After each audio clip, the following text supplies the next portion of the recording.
함께 시편 42편 11절 말씀 같이 하나님의 말씀 읽습니다. 내 영혼아 내가 어찌하여 낙심하여 어찌하여 내 속에서 불안해하는가. 너는 하나님께 소망을 두라. 나는 그가 나타나 도우심으로 말미암아 내 하나님을 여전히 찬송하리로다. 아멘. 대학교 때 접했던 책 제목인데요. 이렇게 놀랬던 책 제목이 있었어요. 그건 필립 얌시라는 분이 쓴 책 제목이었는데, 하나님 당신께 실망했습니다 라는 제목이었어요. 이렇게 보통 평이한 기독교 서적과는 전혀 달랐는데요. 2000년에 나왔던 책이고 계속해서 재판에서 저희들 가운데서 이렇게 읽혀지고 있습니다. 기독교 회의론자들이 있죠. 기독교에 본인이 신앙을 담았거나 아니면은 주위에서 기독교 신앙을 담았다가 기독교가 하나님께 실망한 이들을 이렇게 만나서 그들에게 그러면 좀 하나님 입장을 좀 대변하는 그러한 책입니다. 그래서 세 가지 질문으로 이 답변들이 이루어져요. 왜 하나님은 공평하지 않는가?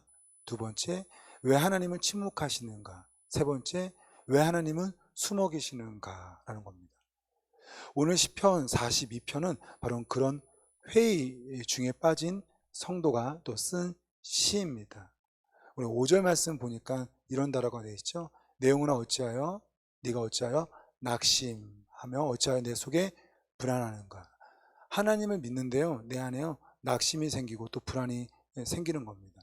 오늘 이 시편 42편은요 43편과 함께 이루었다라고, 짝을 이루었다라고 보고 있고요.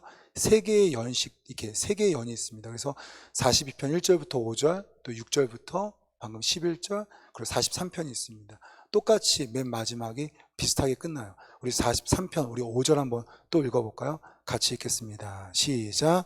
내 영혼아 내가 어찌하여 낙심하며 어찌하여 내 속에서 불안해하는가. 너는 하나님께 소망을 두라. 도우심으로 말미암아 내 하나님을 여전히 찬송하리로다. 아멘. 그래서 하나님께 실망한 성도들에게 어떠한 메시지를 담고 있는지 하나씩 살펴보도록 하겠습니다.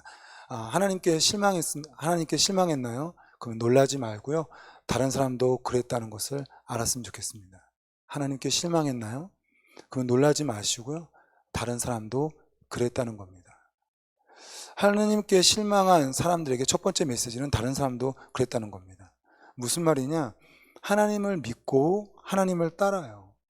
그런 가운데 우리 가운데 신앙 여정에서 반드시 이렇게 일어나는 일 중에 뭐냐면 하나님께 실망한 일이 생기는 거죠.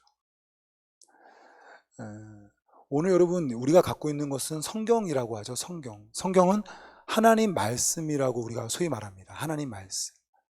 그러면 하나님이 하나님의 자녀에게 주고 싶은 말씀을 이곳에 기록한 거예요. 근데 오늘 시편 40편에 하나님이 어떤 걸 기록하게 했느냐? 하나님 당신께 실망하고 낙심한 것을 기록한 거예요.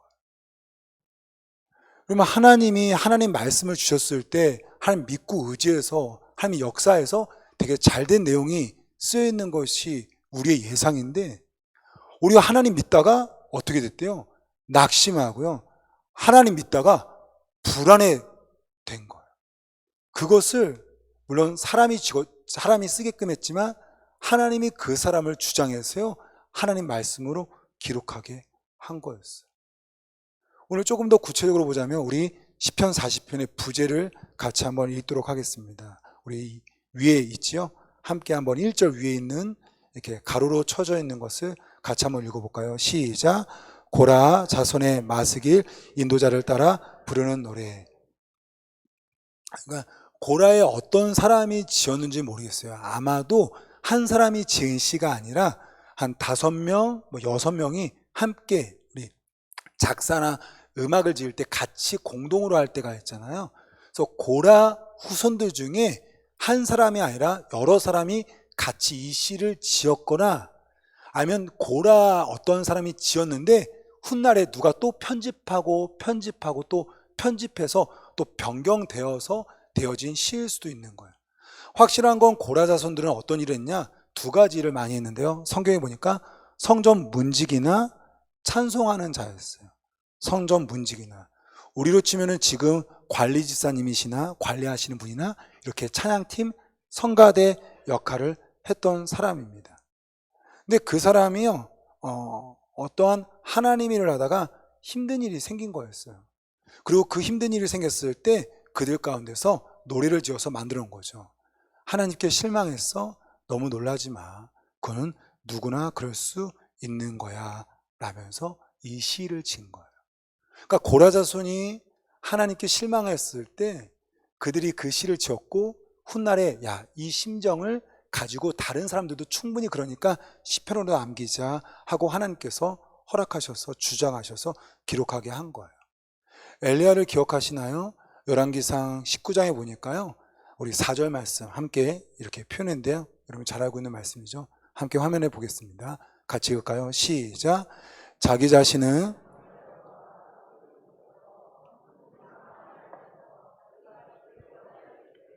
여호와여 넉넉하오니 지금 내 생명을 거두시옵소서. 나는 내 조상들보다 낫지 못하나이다. 아멘. 네. 850명의 이방 선지자들과 함께 싸워서 이겼던 엘리야였어요.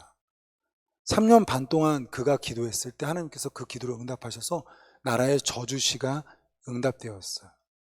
놀랍게 하나님께서 또한 그 가운데서 또 비를 주시는 거예요. 아합과 이세벨이 회개하고 돌아올 줄 알았는데요, 도리어 이 이세벨이 이 엘리야를 죽인다고 하는 거였어요. 그때 그 소식을 듣고 엘리야가 자살 기도라고 하죠. 하나님 내 생명을 거두옵소서라고 말해요. 그럼 이게 무슨 말일까요? 하나님의 성도가요, 하나님 있다가 하나님께 뭐 할 수도 있는 거예요? 자살까지도 요청할 수 있다는 거예요.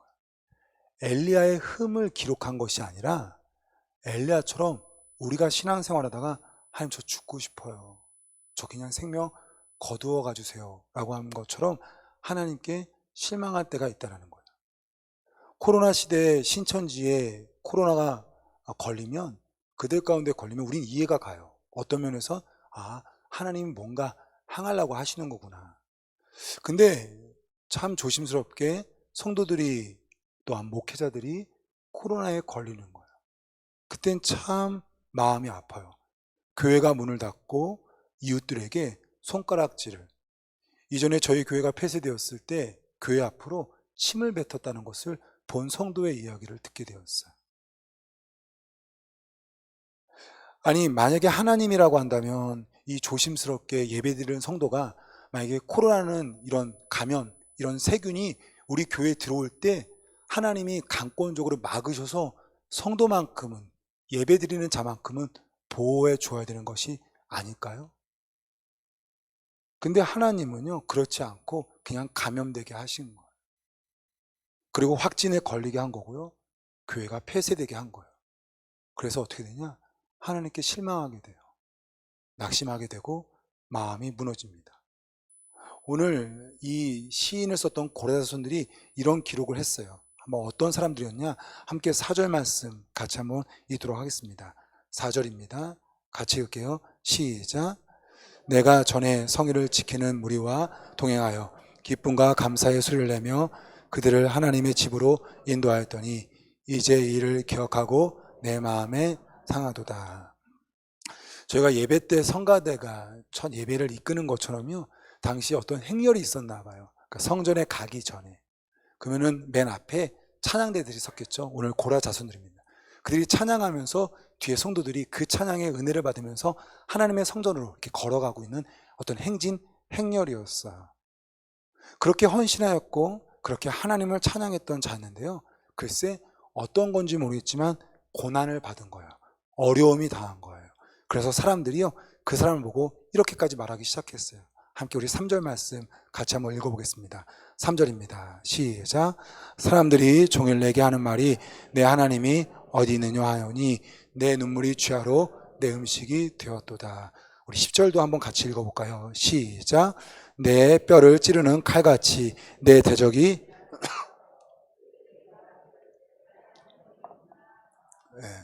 어떤 일이 일어났는지 모르겠지만 하나님의 일을 하나님의 성도들 앞에서 멋지게 이끌었던 자에게 너무나 큰 고난이 생겨서 사람들이 이젠 비방까지 가게 생긴 거예요. 아유 어떡하지? 아유 안 됐네. 내가 같이 기도해 줄게. 이게 아니라 야, 내 하나님 어디 있느냐? 이것까지 듣게끔 된 거예요. 그래서 하나님께 마음이 무너진 거죠. 제가 엠 보스캠프라는 저자를 좋아한다라고 그랬었죠. 자기의 아버님이 농사꾼이었는데요. 농사를 마치고 소파에 앉아 있는데 너무 축 처져 있는 것 같아서 한 30 중반 때 이제 결혼하고 갓 이제 아이 한두 명 낳았을 때 아빠 어깨를 주무르는 거예요. 아빠 힘들지? 힘들지? 그러면서 조심스럽게 말한 거야. 아빠 왜 교회 안 나가? 우리 교회 가자. 그러면서 아빠가 한마디 한 거야. 난 그때 일로 하나님을 잊었어. 무슨 일이었냐? 엠 보스캠프가 7살 때 4살의 아이가 그 마당들, 이렇게 농사 짓는 마당들에서 놀고 있는데 그 인부 중에 한 분이 트랙터를 몰고다가 그 4살짜리 아이를 후진하다가 깔고 뭉개고 그 앞에서 생명을 다한 거예요. 믿음의 가정에 태어나서 어머님 아버님을 통하여서 믿음의 신앙생활을 했는데 자기 동생 죽는 거, 자기 딸 죽는 것을 보았을 때 이 아버지는 하나님을 버린 거예요. 지금 제가 말하는 것은 무엇이냐? 이 시편 40편이 말하려고 하는 것은 무엇이냐? 여러분들이 원하건 원치 않건 하나님께 나아가고 주님의 일을 감당할 때요, 반드시 겪는 일 중에 하나는 하나님께 실망하는 일, 하나님이 아무것도 하지 않고 침묵하는 그 순간이 있다는 겁니다. 두 번째입니다. 하나님께 실망했나요? 놀라지 말라는 거예요. 그것은 불신이 아니라는 사실입니다.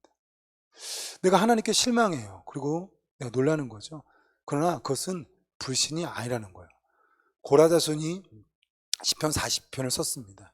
낙심한 상태에서 이 노래를 쓴 거예요. 근본적인 것은 무엇일까요? 다시 회복하기 위해서 이러한 시를 썼겠죠. 한번 여러분 다시 한번 우리가 읽었던, 우리 오늘 읽지 않았던 5절만 한번 읽어볼까요? 5절 같이 한번 읽겠습니다. 읽게요. 시작. 내 영혼아 내가 어찌하여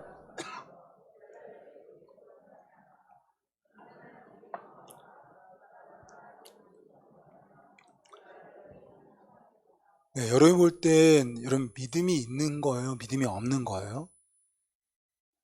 자, 낙심하고 불안했어요. 믿음이 없는 거예요? 있는 거예요?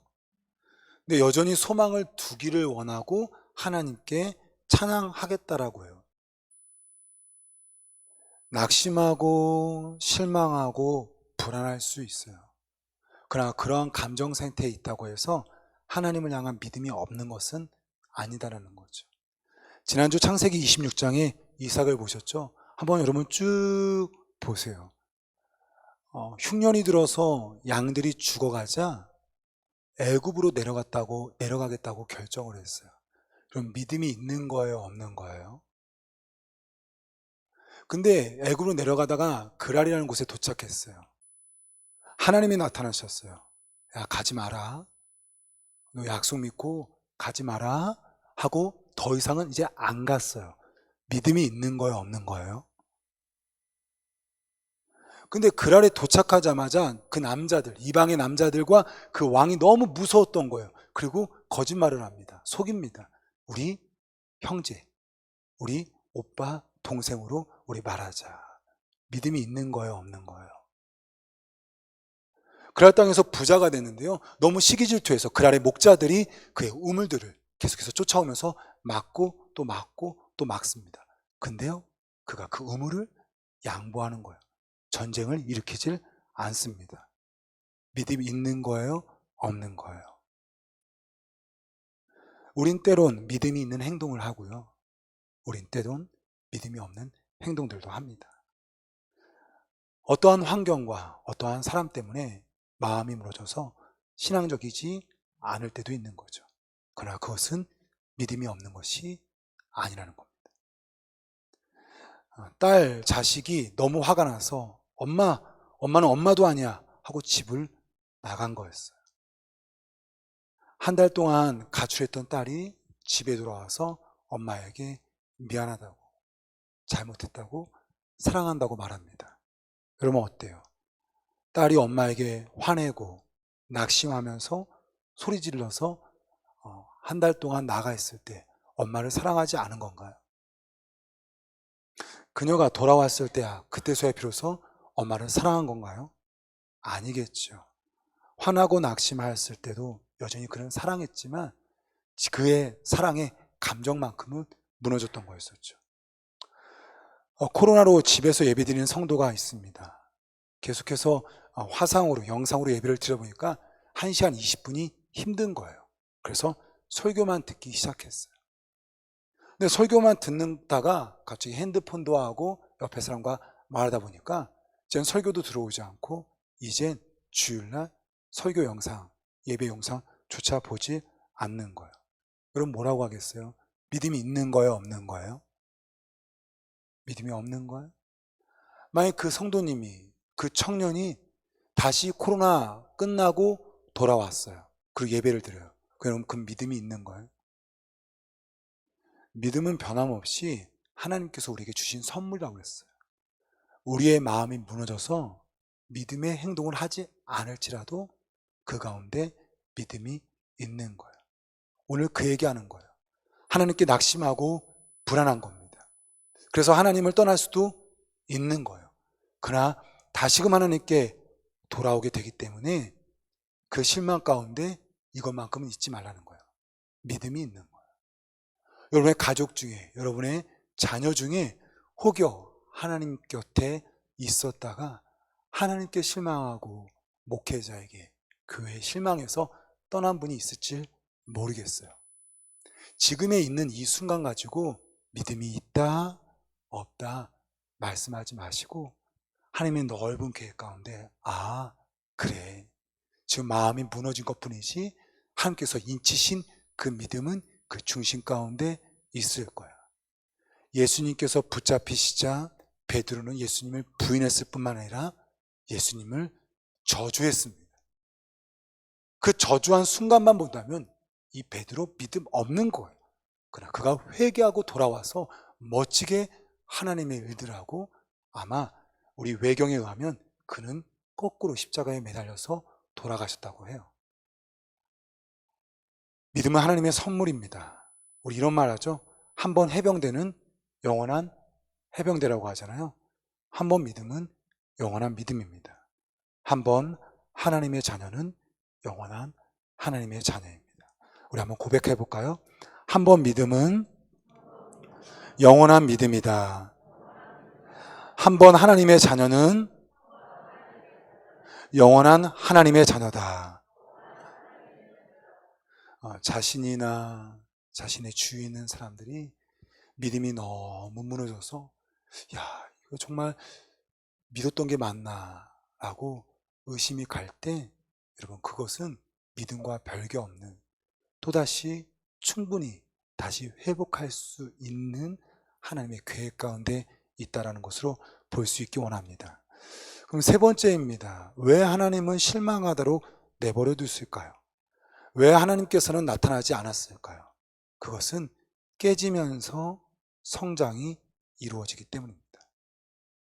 열매를 맺어요. 성장이 있어요. 우리 가운데 변화가 있어요. 그러면요, 깨지는 것이 반드시 필요한 거예요. 하나님은 우리가 자라나길 원해요. 하나님은 우리가 열매 맺기를 원하신 분이에요. 왜냐? 하나님은 선하신 분이기 때문에 그래요. 그래서 하나님은 좋으신 분이에요.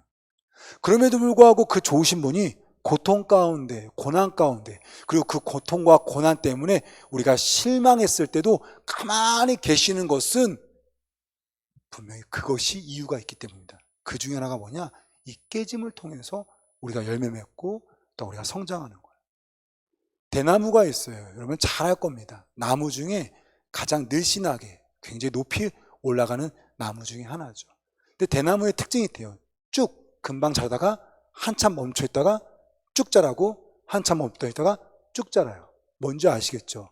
그 한참 멈춰 있을 때 그걸 뭐라고 하죠? 대나무의 마디라고 합니다. 마디가 자랄 때는요, 대나무가 자라질 않아요. 그러다가 쭉 자라고 또 마디가 있을 때는요, 자라질 않아요.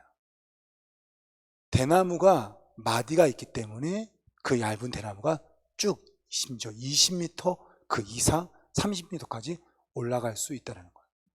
마디가 없으면요, 대나무는요, 올라갔다 끊어진다는 거예요. 그럼 이 대나무의 원리로 만든 제품이 있죠. 혹시 드럼통 아세요? 옛날에 있었는데 원유, 석유 드럼통입니다. 이 드럼통을 만들어서 물을 집어넣는데요, 부서지고 위험해지는 거예요. 이 대나무의 원리로 드럼통에 2개씩, 3개씩 이 마디를 만들었어요. 너무 신기한 거예요. 안 부서지는 거예요. 하나님이 우리의 인생 가운데요, 고통을 넣어요. 그리고 때로는 하나님께 실망하고 하나님을 향해서 원망하는데요, 그 하나님이요, 가만히 계시는 거예요. 마디 작업입니다. 그리고 그 마디 이후에 우리가 자라나는 거죠. 고통 가운데 실망했는데 하나님께서 내버려 두는 겁니다. 여러분 한번 생각해 보세요. 이삭이 가나안 땅에 있었을 때 흉년이 들었어요. 근데 그 흉년이 들었을 때 하나님께서 가지 마 라고 했다면 얼마나 좋을까요? 흉년 가운데 가나안 땅에 있는데 양들이 죽어가는 거 보니까 여러분, 이삭이 어떻게 하느냐? 그랄 땅까지 내려간 거예요. 하나님은 그랄 땅 가서야 가지 마 그런 거예요. 저는 하나님이 너무 궁금한 거예요. 아니, 하나님, 기왕 나와서 가지 말라고 했을 거면 애굽에서 떠나서 그랄 땅 가기 전까지, 그 전에 이미 그냥 가지 마 했으면 얼마나 좋을까요? 무슨 말일까요? 하나님은요, 이삭이 무너질 때까지 내버려 둔 거예요. 이삭이 그랄 땅에 도착했습니다. 부인을 부릅니다. 이제 우리 오빠 동생 사이로 만들자. 그래서 훗날 하나님께서 아비멜렉을 통해서 이젠 그가 부부라고 선포하는 법이 이렇게 선포되죠. 만약에 그랄 땅에 도착하자마자 아비멜렉과 그 그랄에 있는 남자들한테 하나님이 얘네들 건드리지 마, 얘는 내 자녀들이야 라고 하면 얼마나 좋을까요? 죄 짓고 무너질 때까지요, 하나님 가만히 있는 거예요. 왜냐? 그때 신앙이 자라나요. 우리가 무너지고 우리가 넘어지고 우리가 쓰러지는 가운데요, 우리 낙심하고 실망하고 하나님을 저버리는 순간까지 내려가는데, 놀랍게 그 순간이 우리의 신앙이 자라나는 순간이라는 거예요. 이삭이 우물을 양보합니다. 그럼 한번 상상해 보세요. 이삭이 자신의 양들을 먹이는 그 우물을 그랄 목자들이 많은데 양보하고 양보하는 거예요. 만약에 가나안 땅에 있었다고 한다면 양보했을까요? 저는요, 그랄 땅에 왔기 때문에 양보했을 거라 여겨져요. 그랄 땅은 어디예요? 무너진 자리예요. 그랄 땅은 어디예요? 너무나 초라한 자리예요. 하나님 말씀보다 양이 죽을까봐 두려워서, 자기 부인 때문에 자기 죽을까봐 거짓말한 그 장소에서 100배 열매를 준 거예요. 그리고 고백하는 거죠. 하나님, 다 은혜입니다. 내 힘으로 여기까지 온 것이 아니라 하나님 은혜입니다. 가나안 땅에서 안 무너졌을 때보다 도리어 무너진 그곳에서 그가 우물을 양보한 거라 여겨집니다. 11명의 제자들, 예수님이 잡히시고 고문당하고 십자가 지실 때 버리고 부인하고 심지어 저주까지 했습니다. 만약에 잡히셨을 때, 만약에 고문당했을 때, 아니 십자가에 지실 때만이라도 하나님의 성령이 베드로와 야고보와 요한에게 나타나서 하나님께서 강건하게 붙잡아주면 참 좋을 텐데, 우리 하나님은 그렇게 하지 아니하고 무너지고 부인하고 저주하는 그 바닥까지 내버려 두신 거예요. 그리고 나서 부활의 예수님이 그들에게 나타났고 그들은 더 큰 하나님의 제자가 됩니다. 코로나로 많은 영혼들이 무너졌습니다. 야, 어떻게 그렇게까지 하나님께 멀어질 수가 있지? 권사님, 지사님, 성도의 모습을 볼 때 마음이 많이 아플 수도 있고, 심지어 자기 자신만 봐도 야, 교회 사역들이 중단되니까 나의 신앙도 많이 무너졌네. 그 가운데 이 한 중심의 진리는 기억했으면 좋겠어요. 내가 깨지는 순간이 내가 자라나는 순간입니다. 하나님은 내가 깨지고 무너지는 그때까지 내버려 두신 겁니다. 마지막 이제 결론입니다.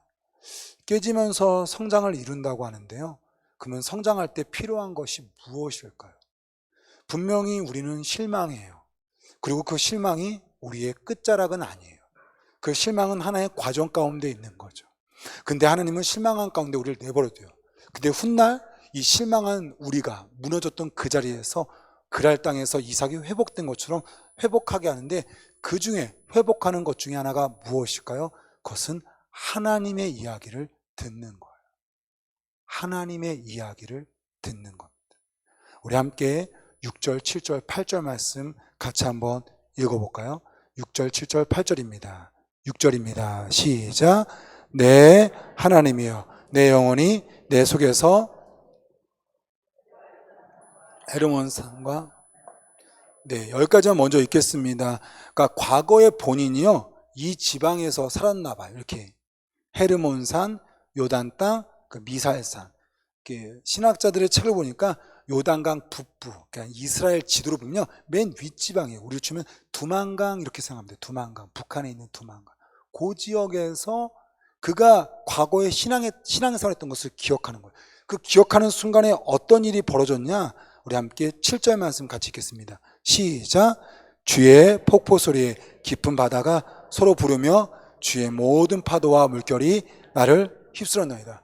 어떤 강한 어떤 그러니까 감동과 어떤 놀라운 일이 자기 심령 가운데 벌어진 거예요. 그러면서 그가 이렇게 고백합니다. 함께 다시 한번 8절 읽어볼까요? 시작. 낮에는 여호와께서 그의 인자하심을 베푸시고 밤에는 그의 찬송이 내게 있어 생명의 하나님께 기도하려다. 아멘. 다시금 결단하는 것을 볼 수가 있어요. 무너졌을 때 그가 한 건 과거에 하나님께 받았던 그 은혜들을 떠올린 거였습니다. 그 은혜들을 다시 한번 고집은 거고요. 그 이야기들을 다시금 들은 겁니다. 우리의 마음이, 또한 우리의 주위에 있는 누군가가 심령이 무너졌을 때 우리가 할 것은 어떻게 해? 라는 답보다 하나님의 이야기들을 계속해서 증거해주고 말해주는 거예요. 그 이야기 가운데서 반드시 힘을 얻을 겁니다. 고잉홈이라는 수필 일이 있습니다. 미국에 옛날에 있는 수필인데요. 아주 짧은 단편 수필입니다. 한 남자가 있었어요. 근데 좀 불량했나 봐요. 그러다가 결국엔 범죄하였고 15년 감옥행을 가게끔 됩니다. 아내에게 편지를 씁니다. 아이들 혼자 키우기 힘들지, 나를 그냥 잊어. 재혼하고 싶으면 재혼해. 이 남자가 모범수로 지내서요, 15년형이었지만 3년 반 만에 감옥에서요 풀려나게끔 된 거예요. 갑자기 아내가 너무 보고 싶은 거였어요.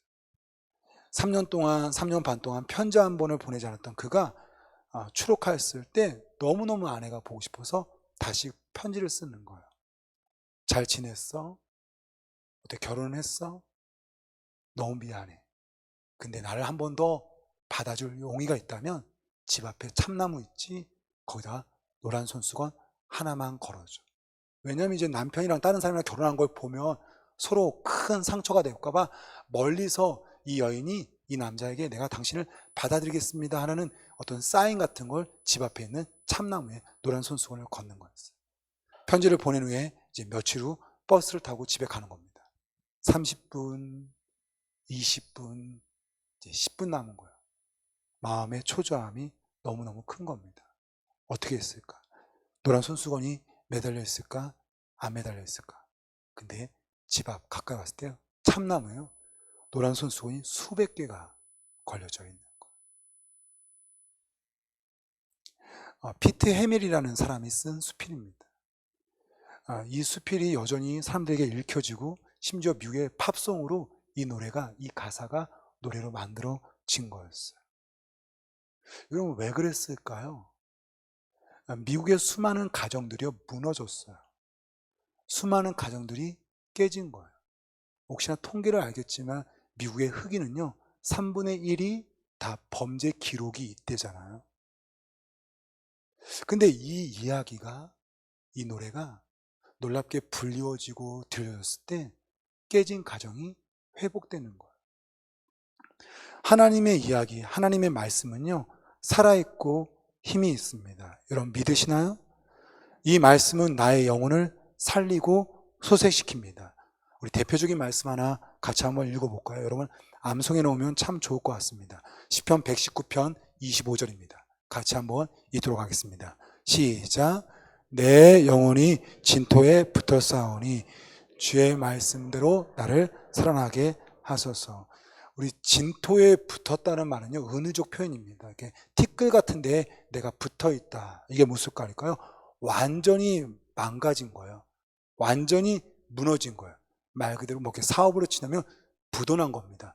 교사로 치면요, 학교에서 해임당한 거예요. 내가 그런 상태인데 어떻게 해요? 주의 말씀대로 나를 살아나게 하소서. 우리 멋진 말씀인데요. 다시 한번 읽어볼까요? 시작. 내 영혼이 진토에 붙어 싸우니 주의 말씀대로 나를 살아나게 하소서. 여러분 권해드리고 싶습니다. 과거에 어떤 은혜를 받으셨는지요. 분명히 저보다 간증이 굉장히 많은 분들이 있잖아요. 그 이야기를 또 하시고 또 하세요. 성경에 복음의 이야기들이 너무 많이 있어요. 탕자 이야기, 무너졌던 다윗이 회복된 이야기들. 그 말씀을 또 듣고 또 듣고 또 듣는 거예요. 이 코로나 시대 때 하나님의 복음, 나를 소생케 하는 그 이야기들로 여러분 힘을 얻을 수 있기를 소망합니다. 남자 중학생 1학년 이 복음의 간증 하나 하면서 말씀을 맺힐게요. 중학교 남자 학생이었습니다. 근데 그 아이에 큰 아픔이 생겼어요. 아버님이 돌아가신 거예요. 집이 그래도 잘 사는 편이었는데 아버님이 돌아가시면서 큰 충격에 빠졌습니다. 축구하다가 공에 눈이 맞았어요. 실명을 하게 된 거죠. 어머님이 충격을 받고 뇌출혈로 그 자리에서 세상을 떠납니다. 자기와 남동생, 여동생이 있었는데 자신은 장애인 재활원에, 여동생은 고아원에, 남자아이는 철문점에 흩어졌습니다. 결국엔 이 장애우 중학교 1학년 이 남자 학생은 수도 없이 자살을 시도합니다. 그 자살을 시도하다가 목사님을 만나게 돼요. 야, 너무 원망하면서 살기보단 그래도 감사한 걸 찾아라.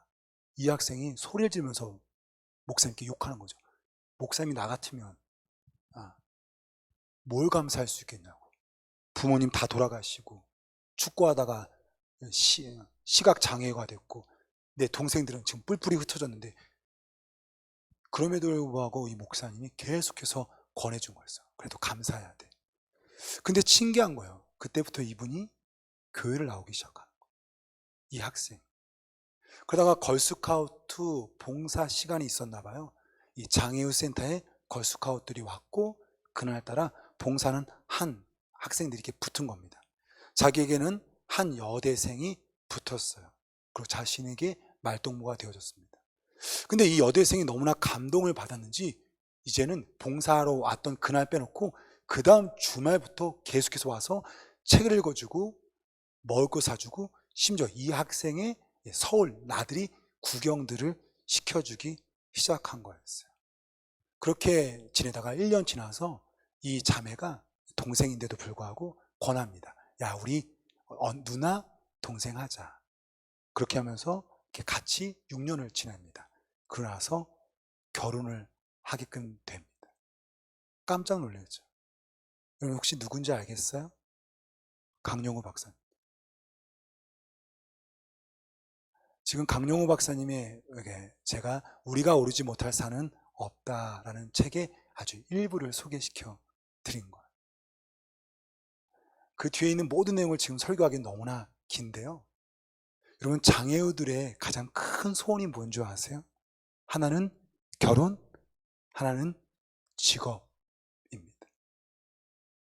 근데 이분이 예수님을 믿지 않았다고 하면요, 그때 감사 그리고 하나님이라는 존재를 계속해서 원망했다고 하면요 안 됐을 텐데 그의 인생에서 놀라운 거예요. 걸스카우트로 봉사하려는 그 누나가 자기를 너무나 열심히 돌봐줬고 6년 동안 누나 동생으로 하다가 글쎄 이 자매가요 유학도 갑니다. 그리고 이제 떨어져 지내게끔 돼요. 그 사이에 연세대학교를 붙게 되고 아주 우여곡절 끝에 유학을 마치고 이 두 사람이 결혼하게 되고 또 미국 유학에 가서 박사 학위를 받아서 교수 생활을 하고 동시에 미국 장애 정책 차관보로 굉장히 긴 시간 쓰임 받게끔 되죠. 여러분 믿으시나요? 좀 코로나 시대에 뉴스는 조금 줄이시고요. 언제 나는 전화 올까? 언젠가 와요.